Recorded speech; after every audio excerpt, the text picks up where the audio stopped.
Hey, welcome to my first video on my channel, T12H EDH. You're probably wondering what the T12H is. That was my username on tappedOut.com. It's a deck building site, and that's what inspired me to make a YouTube channel. Was I posted a deck on there, one of my EDH decks, and I got tons and tons of comments and people liking my ideas and asking for my feedback on some of their decks. So I thought it'd be kind of fun to make a channel and show my decks and see if I can maybe inspire some people or help out some people and just have a good time with this, because I'm just doing this for fun. I love to brew and I like to make PowerPoints. I like to, I don't know, just thought this would be kind of a fun thing to do if it gets traction, and maybe a lot of people are liking it. Maybe I could do more with it and maybe post videos more regularly. But right now it's just for fun. I have 2 more video ideas in mind, so I'm going to be making those. There's no set date for them. But anyways, let's get to this deck, the Legends of Winota. All right, so the Legends of Winota, you'll probably figure out why it's called the Legends of Winota. Here we go. I said in the description, it says a secret commander, and I said that to like clickbait you, because people are like, oh, secret commander, they think that's pretty sweet. I know the Josh Lee Kwai and all of them, they like to do secret commanders. So yes, this is a Zacama deck, and I have Winota in the 99, and it's built around Winota. Now you could probably like, oh, just another Winota deck. There's a bunch of humans, a bunch of not like token makers, and then swing, get a bunch of humans and win the game. Like, yeah, you can do that with Winota. This deck and how I build decks, it's not just a one-trick pony. I love to do a bunch of different things. All right, so this is how does the deck work, and this is what I'm talking about. I have multiple strategies together, and we're going to go through each one of these things that they have overlap. All right, so strategies is a birthing pod. This is the main reason I wanted to build this deck, is because I had a Sultai birthing pod deck, and that's the one I mentioned earlier about that I had a lot of people feedback on, and that I loved it. I love birthing pod. I love a toolbox strategy. So I thought, man, I can just do a Naya that's like all the opposite colors of Sultai besides the green for a birthing pod, and I could probably make an interesting toolbox deck again. It ended up being a lot different. So we'll talk about that in a bit. And then humans, because it's Winota, duh. And then this is where the Legends of Winota come. There's a legendary theme or a legendary strategy with it, and we're going to go through that in a bit.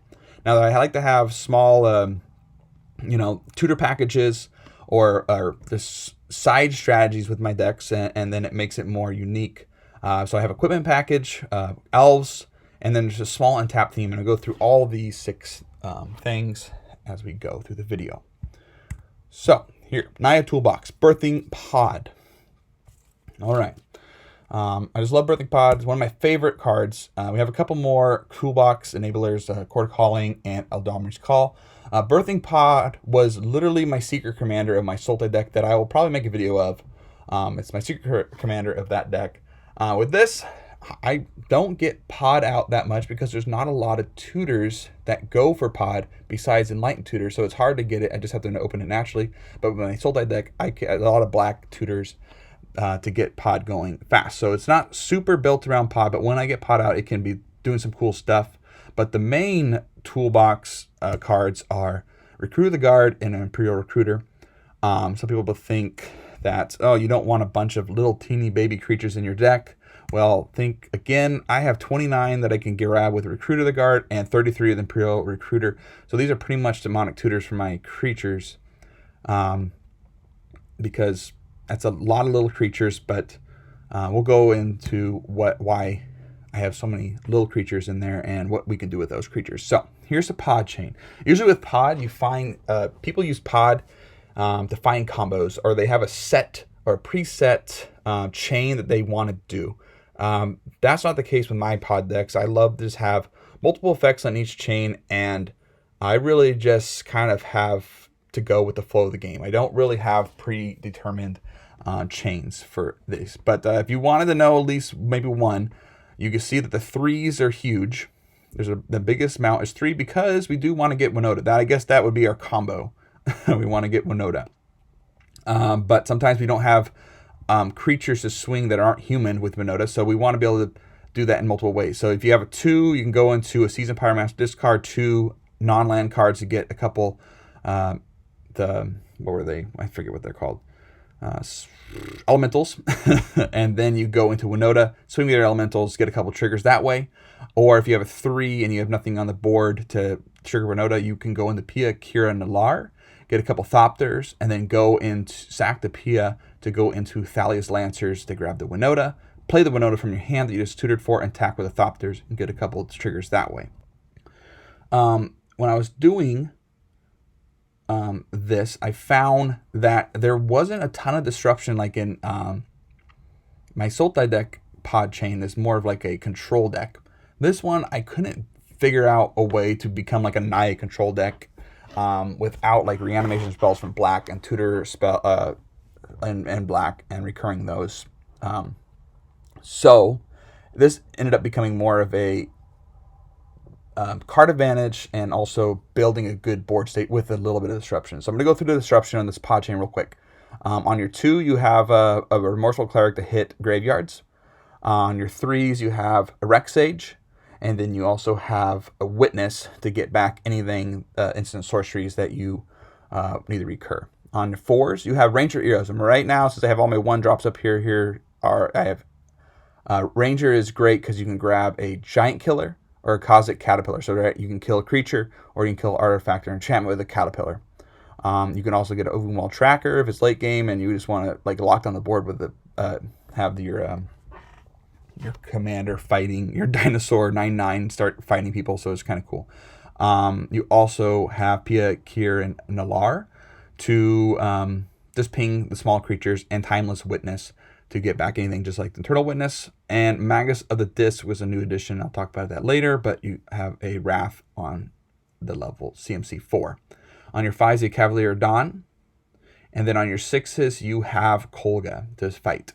Cavalier Dawn can hit anything, Kolga can fight anything, and when it attacks, it hits artifacts, enchantment. So those are your disruption packages, but then you also want to be able to recur your disruption if you want to go that route and you want to be more of an interactive player if you need to stop people from going off. The recur on 2s, you have your Safi Eric's Daughter to recur anything you're to sack. Like if you have a Reclamation Sage, you can sack your Eric's Daughter to Sage, sack the Sage to Pod, and the Sage comes back, blows something else. Charming Prince can bounce any of your stuff.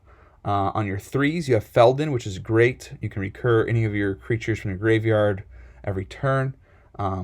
Make tokens for the turn. And then there's nothing on 4 that recurs, but on 5, you have Revelark to get everything back, Karmic Guide to reanimate stuff, and Kiki Jiki to copy things.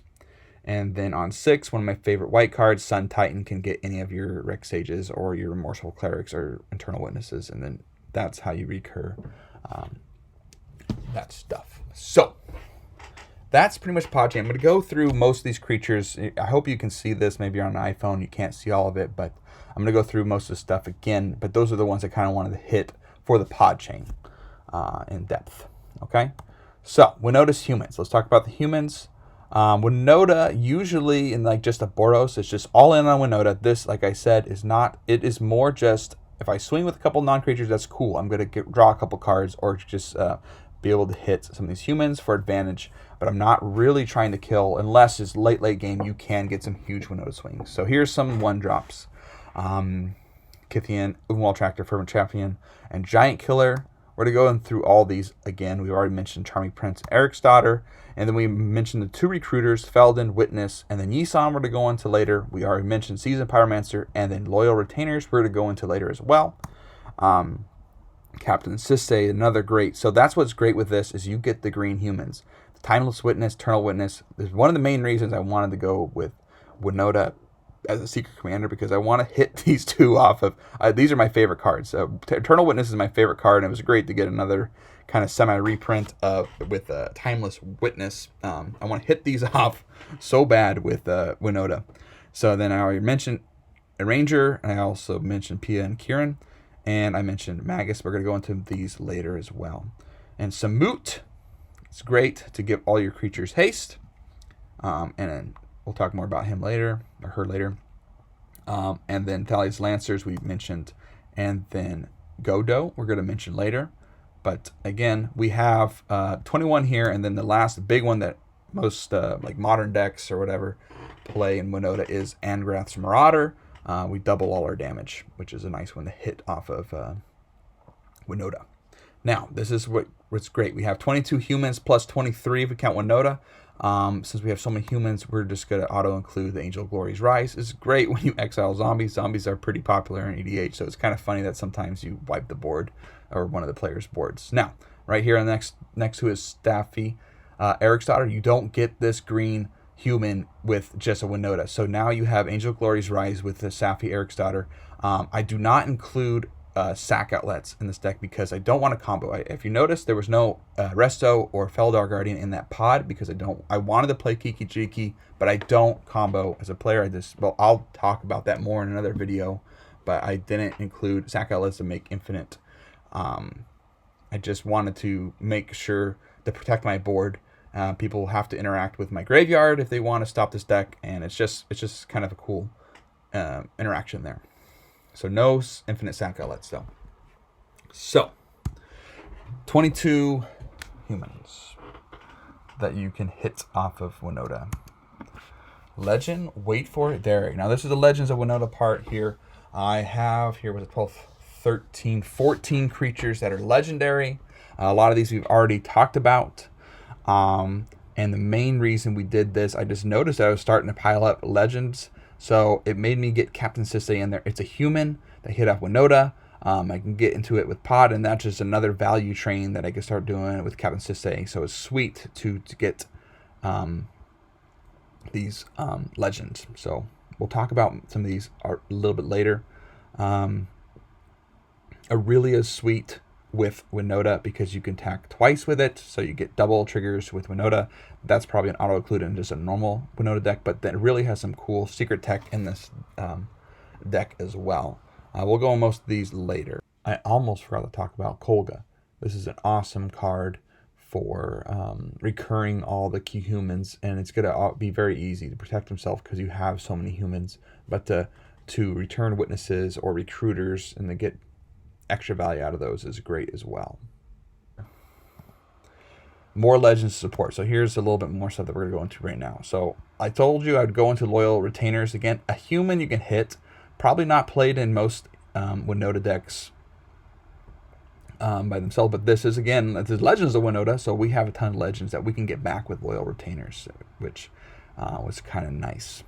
And it's great. It's a human you can hit off Winota, and you can get Winota back with it. So it's pretty cool synergies. You could also, with Captain Sisay, get the Great Hinge or Growing Rights Iklamok. You have tons of creatures in this deck, so you can flip this Iklamok pretty easy. And Great Hinge, usually 2 green when you have your commander out. It's a great combo with Zacama.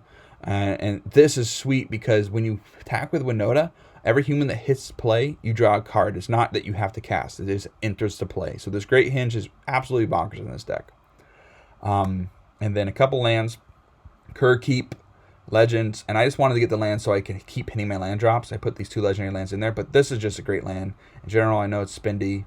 Don't need to buy it right now. It's on the reserve list, but I just had one from my earlier days of playing. So yeah. And then another one I just added was Nahiri the Harbinger. I just wanted to have a removal spell that I can tutor with Captain Sisay.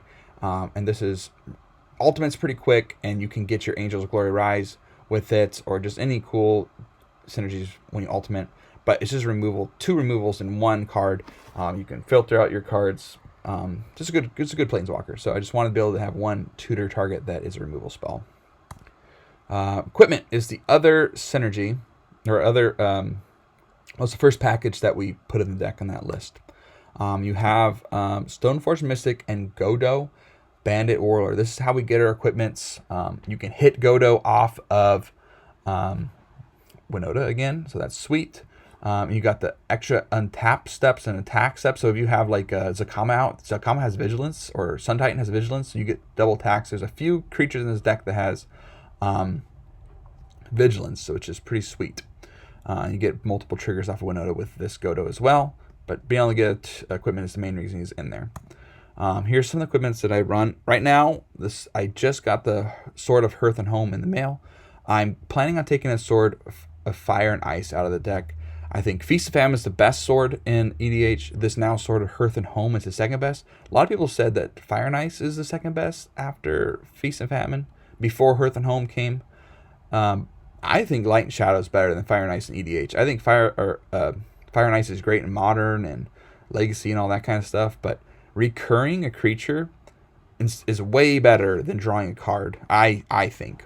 I know you can deal 2 damage, but 2 damage just doesn't kill much in EDH, and the protection of Light and Shadow is a lot better than Fire and Ice, I think. But yeah, I want to recur Eternal Witnesses and Caterpillars and stuff with this Light and Shadow. Another great human that you do the equipment with is Fervent Champion. It just makes them all free. This guy is insane in this deck. A lot of people run this if you run equipment. This card's ridiculous. One thing to mention, I don't like combos. As I was making this PowerPoint, I didn't realize Hearth and Home combos of the Aurelia. So I don't know if I will play Hearth and Home in this deck because I have Aurelia. I really want to play Aurelia over Hearth and Home, and I don't like combos, and I don't want to be tempted to combo. That's just me. If you want to do that, that's fine. But that's just me. I think that's, for me, I get bored with that. I want to have a cool, grindy, interactive game, and I don't want to just like, oh, I win. I don't like that. But that's fine. I'll go in more of that mentality in another video. But yeah, so the best equipment in the deck is Sunforger. And this is another package here. We have 10 instants and sorceries. This is probably one of the most powerful things the deck does, even more than Winota. This card is ridiculous, especially when you get the Fervent Champion now, because it just becomes now just every turn Boros, tutor for one of these things and cast it. So you got a couple disruption spells, Chaos Warp because I needed something that exiled. Shuffling is nice too, and then you also hit your own stuff. I don't do that, but you can if you want.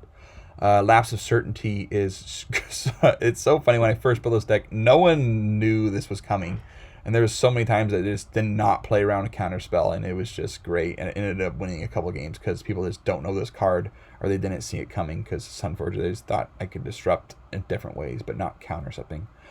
And then 2 blink spells. The 2 witnesses that are in the deck now, Timeless and Eternal, these go great with them. These are just a whole nother ridiculousness on their own. Eerie Interlude and Ephemerate. These are, the Eerie Interlude is a board wipe protection card, but it also is a value card, which is great with Sunforger. So Sunforger is insane at protecting your board, and that's what it's there. Like, I build a board protected with Sunforger, and also Teferi's Protection is another way to, it's like literally almost an extra turn. Like, you can, everyone, I don't need to explain. Teferi's Protection is very good in this deck though. But you got a couple tutors, get your Winota with Eldomir's Call or whatever you need to get, and a Light and Tutor can get the Great Hinge or just whatever you need to get. Swords, it's a good tutor target with Sunforger. And Naya Charm, people, someone was like jokingly say, oh, you're gonna get Naya Charm, and I'm like, yeah, I'm gonna get Naya Charm in a situation, and they was like, oh, you actually have that in your deck? I'm like, yes, this card is super versatile. I've won games because of the tap all creature target player controls and then swung and killed them. You can also loop this with a Timeless or Eternal Witness with Ephemerate. It's just really good. You can just like fog them every single turn, or you can just get your best card from your graveyard. Like, it's Eternal Witness in a spell. This thing is insane. And it's great because the normal Sunforger Winota deck wouldn't get this card because of the green, and you wouldn't get Eldomir's card because of the green as well. So that's kind of cool to add to this deck. Settle Wreckage, great, mostly an auto-include with Sunforger, and Valakut Awakening is great. It's in a land spot, but also you can just throw away some of the creatures, the high-costed creatures that you can pot into later. So that's great. And then Mistfell Plains, auto-include with Sunforger, get those back. Also putting the Nahiri on the bottom, because a lot of times you're not going to witness that back, and you just draw it later, or maybe get it back with Sisay. Yeah. So here's another package. Here is the Elf package. This is the main ramp source in the deck, but also these are the main Winota triggerers. You got your Farhaven and Wood Elves, and your couple Visionaries to draw some cards. Rex Sage to disrupt. Silvala is your legend. It's a legendary, so you can, it's that part of that theme there, and also it goes great with your commander because you can tap it for like 9 mana, and you're going to draw a card when he plays Zacama almost every time this card's out. And this is another legendary. This is a great one to get off Nissa. It's a great one to get off of you want to start drawing cards and hit land drop, to flip this Nissa into the Planeswalker is great too. So the main reason why these are in the deck, though, is because of this Wirewood Symbiote, and this is a you can make a nice engine with Elvish Visionary, both Visionaries to draw cards, or the Rex Sage to start blowing up things, or just start ramping every single turn with the Wood Elves. And but again, this is what inspired the Untap theme.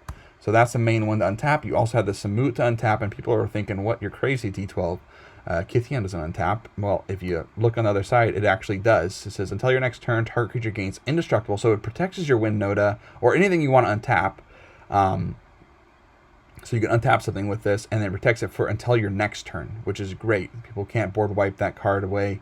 I love this card, and also when you swing and hit it off Winota, it will, you're most likely your transform, you hit multiple creatures off it, and then it exiles at the end of the combat and becomes Gideon Battleforged, and you're mucking up the board, so this guy will stick around. He's a pretty cool card, and not a lot of decks can optimize this one, but this one is great because you do kind of optimize all of its abilities, which is the +2. It has to attack this. Well, you're going to have a giant Vigilant 9/9, so that's just a removal spell every single turn pretty much. So this card's pretty cool in the deck.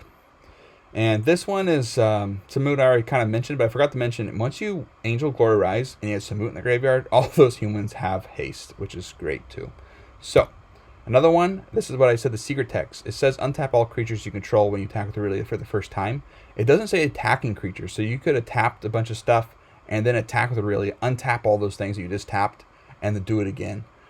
So that is something that people probably don't take advantage of with Aurelia, and this deck does, which is sweet too. So there's a lot. That's another thing that, like I said, I would like to make decks that have overlapping synergies. So anyways, one that untaps everything is Seedboard Muse, and this is also just great with your Zacama. If you just have Zacama, Seedboard Muse, that's just like a super good board by itself. Like, you're going to be blowing up stuff every single turn. You better hurry up and stop that interaction that's going on there. So that's awesome. And then Winding Canyons, because if I get Winding Canyons and Seedboard Muse out, it's kind of a semi-Prophet of Krufix.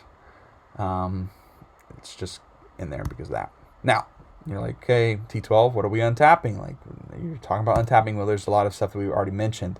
The Giant Killer, you can tap stuff down every turn. You can tap to get through with Winota's stuff, or you can just protect yourself. Overwhelm Tracker, you go to have a 9/9 that you can fight with for 2 mana. You can untap it and do it again. So you don't have to waste, like, let's say they have a Sun Titan out. You would have to, with a Zacama, you would have to spend 6 mana to kill a Sun Titan, but now you have an Overwhelm Tracker, you just get a 2 mana kill it. So that's going to lock down the board pretty well. You can untap your Selvala when you have Zacama out, or just other big creatures that have equipment on it, and get tons of mana, double the mana, whatever you do with that. Captain Sisay is a big one to get, just keep on the card advantage going, keep on getting the legendaries. And Feldon, again, like, this is double Eternal Witnesses in the graveyard. You can just do this over and over again. You can, just great synergies here with Feldon. I've been really impressed with Feldon. I didn't think it'd be as good as it was, but within the games, he can really take over it. Now, these are the two big ones. Kiki Jiki is probably one of my favorite cards in the deck, maybe the best card, besides Sunforger. I think Sunforger is ridiculous, but Kiki Jiki on a certain boards can be extremely annoying, but people know the power of Kiki Jiki. But this deck uses Kiki Jiki just for value. There's no combos with him. That's what's great about this. I think it's more interesting to do just a bunch of cool things instead of just like, oh, I got an Angel and Kiki Jiki, I win. You know, that's just my style. But and then a Yisan, I had a Yisan deck, and being able to untap him multiple turns can get out of hand quickly. He's not like as good as my Yisan deck in the 99, but Yisan is only as good as your 1-drop. So let's go into that real quick. Let's go back to our pod chain, and again, he can go into, there's 6 1-drops, so he's only as good as our 1-drops if we have a lot, and our 2-drops. So let's look at the type of chains here that we can do with Yisan. Wirewood Symbiote into Elvish Visionary gives us untapping ability for Yisan, and also card draw with Yisan, with the bouncing Visionary to the Symbiote. So it's extra draw, extra untaps, And then you can also go into the Rex Sage on 3, and now you're getting blowing up an enchantment artifact every turn, and untapping Yisan. So that's the one I would think you would go into when you have a late game and a lot of mana. If you're just trying to, if you get like a turn 3 Yisan, the ones I usually go into is Fervent Champion into Stoneforge Mystic to play the whatever equipment and catch it for Fervent Champion the next turn for free, and maybe most likely it's Feast and Famine, untap everything, and just go off. So you can also go Eternal Witness into Timeless Witness. And then after that, it's just whatever you need in certain situations. But those are the kind of the cool things with Yisan. So now, after all that, I don't want us to forget about how good Zacama is. So we're doing all this cool stuff. We're doing Winota stuff. We're doing equipment stuff. We're doing Elves value with Symbiote. We're doing potting into value stuff, recurring things, and then sun forging stuff. And then all of a sudden, Zacama comes, and now they're in trouble because they might have wasted a bunch of resources. Let's say they did slog through all that their control deck. They're blowing up your board left and right, and then all of a sudden they're just running out of cards, and you play Zacama. That's what's awesome about this deck is this top end, adding this little green pip to get this bad, awesome looking dinosaur to take over a game, which he can very easily. Just win on his own if not dealt with. I play Kessig Wolf Run mainly with Zacama, for Zacama. I've done that before, just killed people with commander damage with Zacama if I need to. But yeah, it's a really sweet commander.